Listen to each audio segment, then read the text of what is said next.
Good day, dear viewers, and welcome to the live broadcast of the military procession marking the 80th anniversary of Victory in Europe Day. I'm Oleksandr Yablonsky, reporting live from Mall Street, where this spectacular event is about to unfold.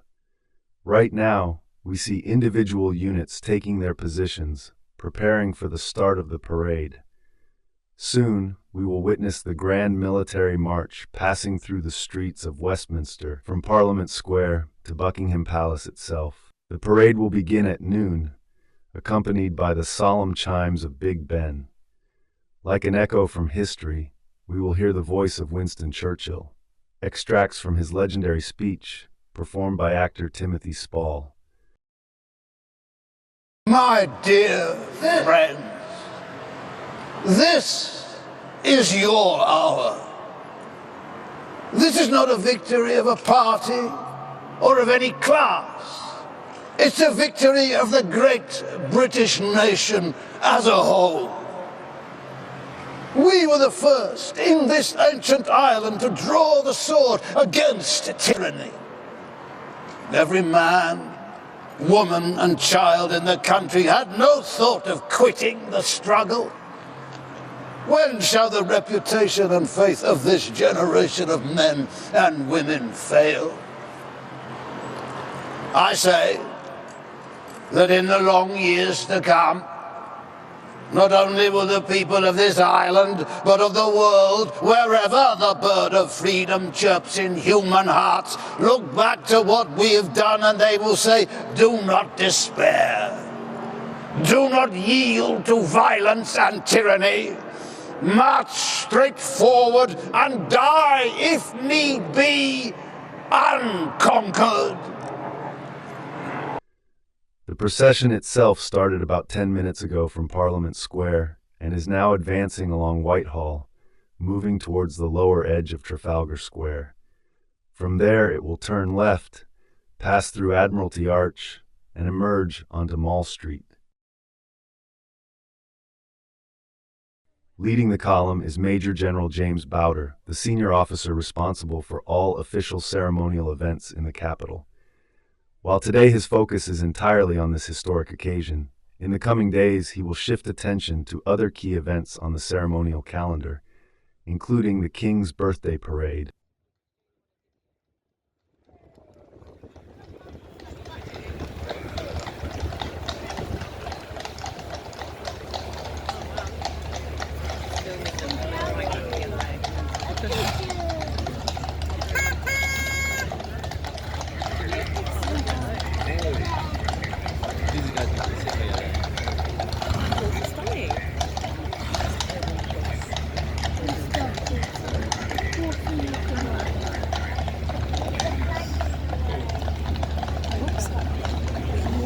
Guns.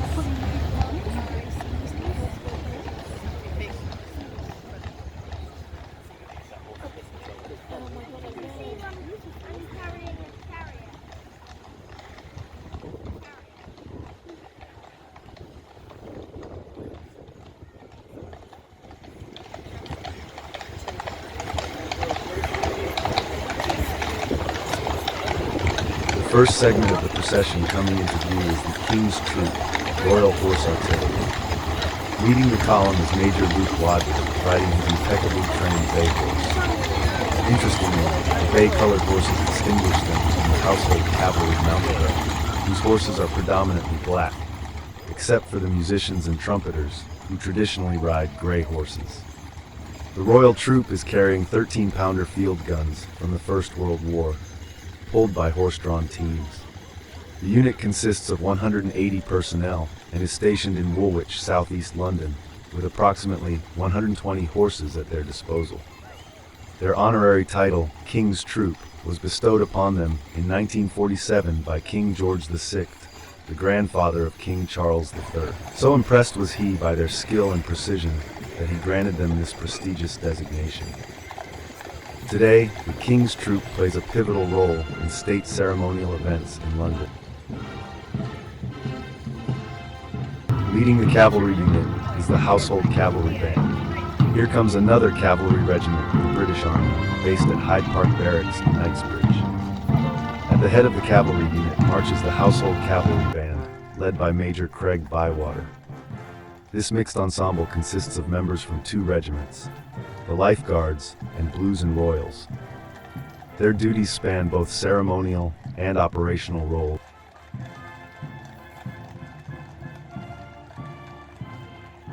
The Life Guards, the second-oldest regiment in the British Army. Here they are, appearing on screen in their iconic parade uniforms, complete with striking blue jockey-style helmets.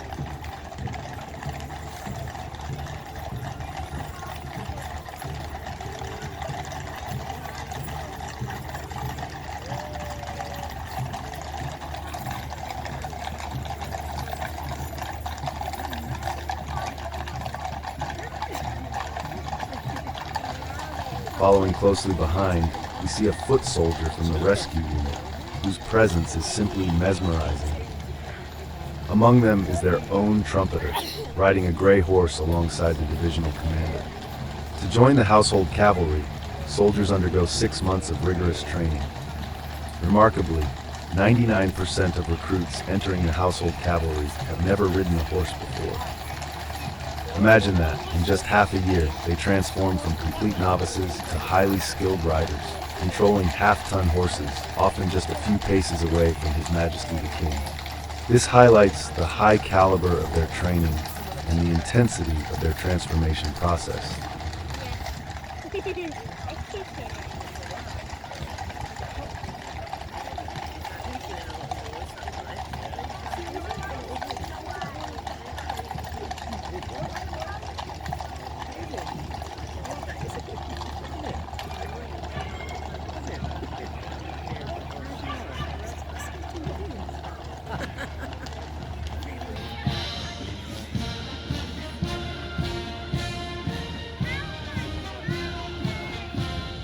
And now, we hear the stirring sounds of the band of His Majesty's Royal Marines Portsmouth. Their distinctive white helmets set them apart as they march on foot behind the cavalry escort. This particular band traces its lineage to the Royal Marine Artillery Band, originally formed in 1861.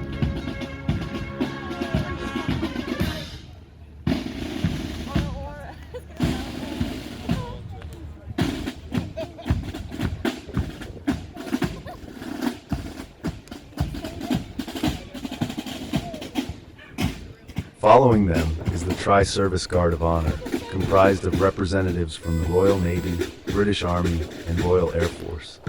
We see guardsmen wearing bearskin caps, airmen, and within minutes, British Army soldiers will come into view.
Today, it is especially important to acknowledge the presence of servicemen from the armed forces of Ukraine in the parade. There is a striking irony in the fact that, while we commemorate 80 years of peace in Europe, soldiers marching here today are actively fighting to defend that very peace. The flags of the Commonwealth are being carried past the spectators, followed by service members from across the Commonwealth, including Canada, Australia, and New Zealand. Most of these flags are being carried today by soldiers from the Royal Signals, a corps comprising 16th regiments.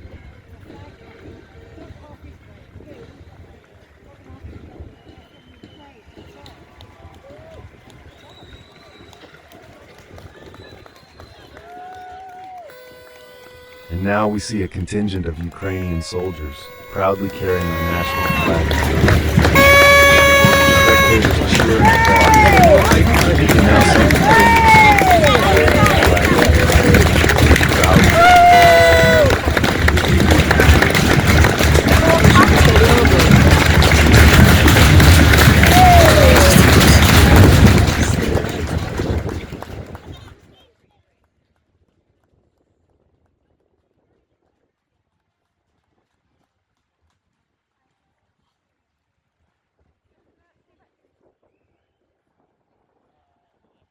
Next, we hear music from His Majesty's Royal Marines Band Collingwood, established in 2009.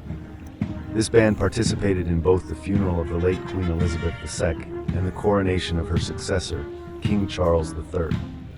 Just like other musicians in the armed forces, during conflicts, these service members may also be called upon to provide medical assistance.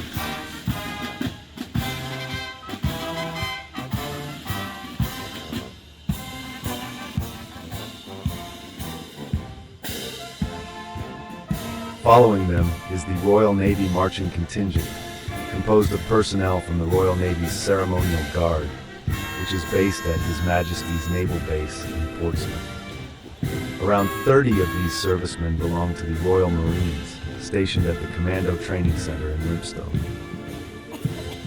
Lympstone was established during World War II to prepare elite forces for amphibious warfare.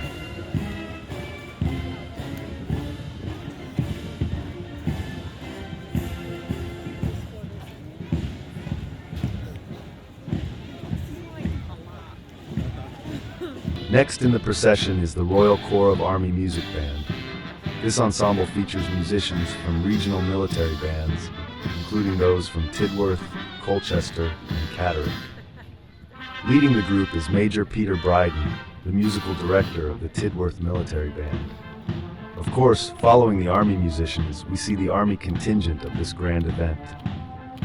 At the head of their column is the Central Band of the Royal Air Force, one of 3 active regular bands of the RAF, currently based at RAF Northolt in West London. The band was officially established in 1920, though interestingly, its roots trace back to the Royal Flying Corps' informal military bands during World War I.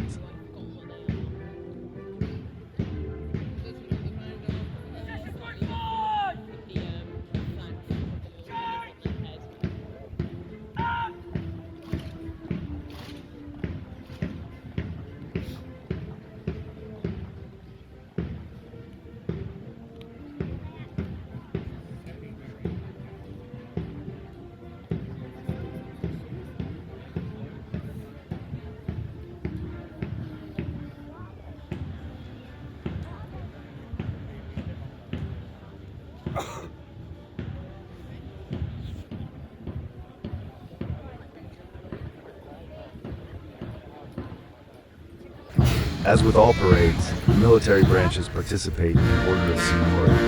So we first saw the Royal Navy, followed by the British Army, and now the youngest of the 3 services, the Royal Air Force. Leading their column is the Central Band of the Royal Air Force, one of the 3 professional RF bands stationed at RF Northolt in West London. This band, founded in 1920, has deep historical roots linking back to the unofficial Royal Flying Corps bands of World War I. Following behind, we see the Royal Air Force Marching Contingent, comprised of personnel from the Queen's Colour Squadron and No. 34 Squadron, both based at RAF Leeming. RF Leeming is the only Royal Air Force station in northern England, and its north-south oriented runway plays a crucial role in strategic aviation operations. The 34th Squadron, part of the RAF Regiment, was formed in 1951 to provide airfield defense. There is something deeply moving about the sound of approaching bagpipes.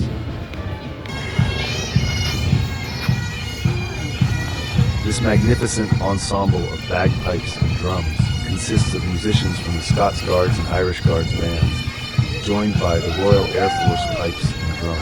The Scots Guards are renowned for their traditional bagpipe music, while the Irish Guards place greater emphasis on drumming and brass performance.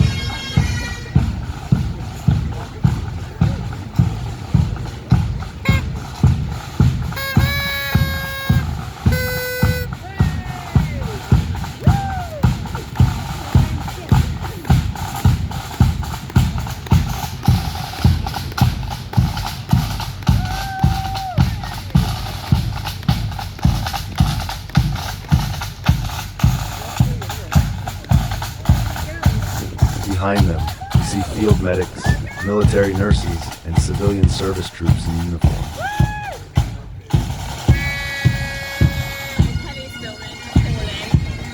Now marching in perfect ceremonial formation, you see police officers, followed by the Armed Forces cadets and uniformed youth continuing.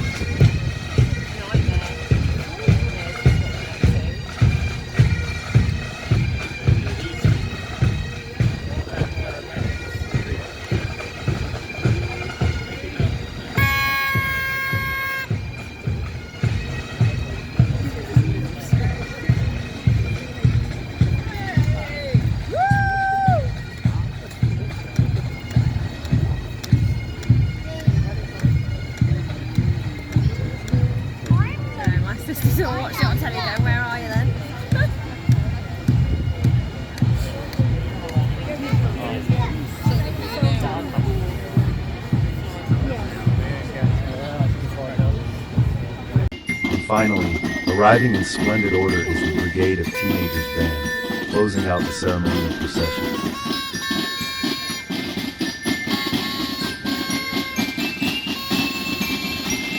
From a military standpoint, this concludes the active participation of servicemen and women in today's parade.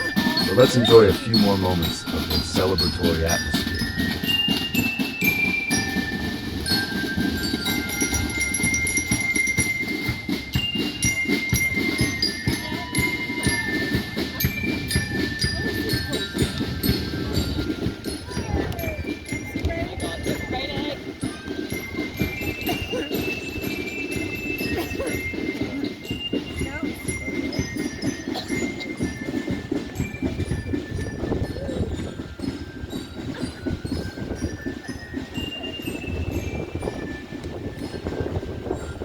Very proudly, it has to be saluting to the right as he goes. The King's on his feet, acknowledging that salute and returning one.